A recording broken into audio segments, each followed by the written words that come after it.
الله الرحمن الرحيم.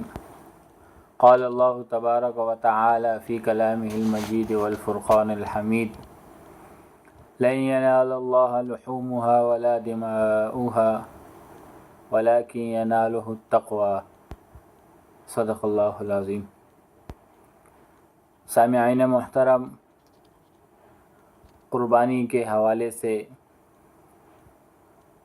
ایک عظیم سنت قربانی جو اللہ رب العزت نے اس امت پر فرض کی ہے،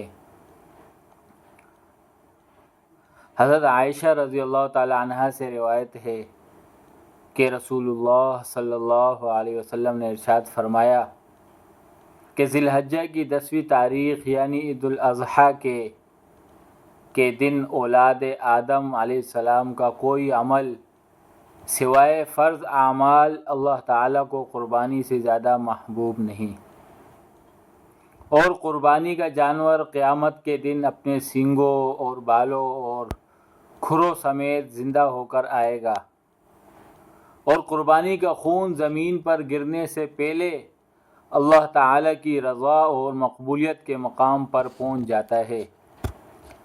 لہذا اے اللہ کے بندو، دل کی پوری خوشی سے قربانی کیا کرو۔ یہ اللہ رب العزت کی طرف سے مسلمانوں پر ایک نبی کی سنت کو زندہ کرنا ہے۔ حضرت ابراہیم علیہ السلام جب اللہ رب العزت نے ان سے قربانی مانگی تو انہوں نے اپنا بیٹا اسماعیل علیہ السلام اس قربانی میں پیش کر دیا۔ اللہ کے حکم کے آگے ابراہیم علیہ السلام نے یہ نہیں دیکھا کہ میں اپنے بیٹے کو ذبح کر رہا ہوں، اور بیٹا بھی ایسا، اللہ اکبر، بیٹا ذبح ہونے کے لیے تیار اور باپ ذبح کرنے کے لیے تیار۔ اللہ رب العزت جب کسی سے امتحان لیتے ہیں تو اس کے مطابق اس کے اوپر آزمائشیں اور پریشانیاں بھیجتے ہیں۔ نعوذ باللہ، ایسا نہیں کہ ایک انسان کسی چیز کی طاقت نہ رکھتا ہو اور اللہ رب العزت اس پر کوئی مصیبت بھیج دیں، اس کی طاقت سے اوپر ہو۔ یہاں اللہ رب العزت کے نبی حضرت ابراہیم علیہ السلام جو نبی ہیں، اور ان کے بیٹے اسماعیل علیہ السلام وہ بھی نبی، یہاں باپ بھی نبی اور بیٹا بھی نبی، مگر اللہ کو ان کی قربانی ایسی پسند آئی، اللہ رب العزت نے آتی دنیا تک، قیامت تک کے لوگوں کے لیے جو اس کی استطاعت رکھتے ہیں، اس کی طاقت رکھتے ہیں، ان کے اوپر اس قربانی کو فرض کر دیا۔ یعنی جو شخص قربانی کرتا ہے تو قیامت والے دن، جیسے میں نے آپ کے سامنے حضرت عائشہ رضی اللہ تعالی عنہ کی روایت پیش کی کہ اپنے سینگوں، بالوں اور کھروں سمیت وہ آئے گا، اور اس کا خون گرنے سے پہلے اللہ تعالیٰ کی رضا اور مقبولیت کے مقام پر پہنچ جاتا ہے۔ اور اسی طرح قربانی کی فضیلت ہے، اور قربانی نہ کرنے پر وعیدیں بھی موجود ہے۔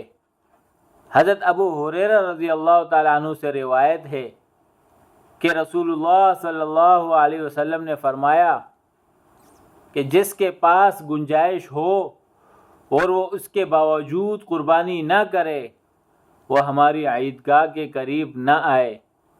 کتنی سخت وعید ہے۔ آج کے دور میں نئے نئے فتنے سر اٹھا رہے ہیں۔ کوئی کہہ رہا ہے کہ یار قربانی کی کیا ضرورت ہے، کسی غریب کو کھلا دو، کسی کو کپڑا پہنا دو، یہ خون بہا کی کیا ضرورت ہے۔ سامعین محترم، اللہ رب العزت کے ہاں مقبول عمل ہی قربانی ہے، خون بہا ہے۔ اگر کوئی اپنا ذہن لڑائے اور تعویلیں کر کے یہ جو ذبح کا حکم ہے اور یہ سنت ہے اس کو اپنی طرف سے چھوڑ کر اور تعویلوں میں لگے گا تو وہ انسان نقصان اور خسارے میں رہے گا۔ اس میں اللہ نے حکم دیا ہے کہ جانور لا کر اس کو ذبح کرو۔ میں نے آپ کے سامنے ایک آیت مبارکہ پڑھی، اللہ رب العزت فرماتے ہیں کہ لن ینال اللہ لحومها ولا دماؤها ولکن ینالہ التقوی منکم۔ اللہ فرماتے تمہارے گوشت اور تمہارے ان جانوروں کی ہڈیوں کی کوئی ضرورت نہیں ہے، نہ ان کا گوشت چاہیے، نہ ان کی ہڈیاں، نہ ان کا خون، نہ ان کی کوئی کسی اور چیز کی ضرورت ہے۔ اللہ رب العزت کو کیا چیز چاہیے؟ وَلَٰكِن يَنَالُهُ التَّقْوَىٰ۔ اللہ فرماتے ہیں کہ میں تمہارے تقویٰ کو دیکھتا ہوں، میرے نزدیک تمہارا تقویٰ آئے گا عمل میں، کہ تم کتنے متقی ہو، کتنے تقوی کے ساتھ، اخلاص کے ساتھ یہ قربانی کرتے ہو۔ یاد رکھنا، قربانی میں اکثر ایسا ہو جاتا ہے، بعض لوگوں کے ذہن میں آ جاتا ہے کہ یار ایسی قربانی کرنا ہے، ایسا جانور لانا ہے تاکہ اس کا گوشت زیادہ ہو اور اس میں ہمیں زیادہ گوشت ملے۔ میرے بھائیوں دوستو، اپنی نیتوں کو خالص کرو، صرف اللہ کی رضا کے لیے یہ قربانی کرو۔